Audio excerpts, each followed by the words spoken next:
Percy Jackson and the Olympians, the Lightning Thief, is obviously about, if you've read it, you know what it's about, but it's about Greek mythology, and it's all real, and Zeus's master lightning bolt gets stolen, and all the fingers are pointed at Percy. Now, I have read this book many times before, but I had never read the graphic novel. The graphic novel is an adaptation from the book, not from the movie, into comic book form, and I liked it. I really did. The art was good. I don't have it right now with me, which sucks, but the art was good. It was interesting.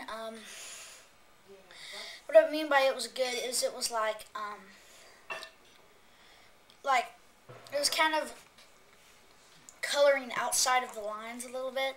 It looked like that. Some parts it was really good. There wasn't too much detail, which I didn't mind. It was really good. I had fun reading it. It's about 116 pages long.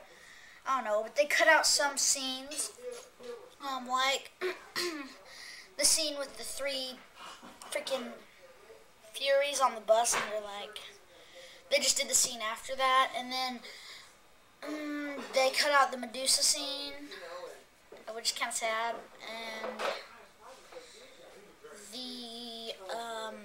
they cut out what is it? The scene where Ares has them go to get his shield from the water park. They cut that out. That scene doesn't really have anything to do with it, so I don't really care. But I wish they would have kept it in there. They cut out them in the back of the car with the lions and everything.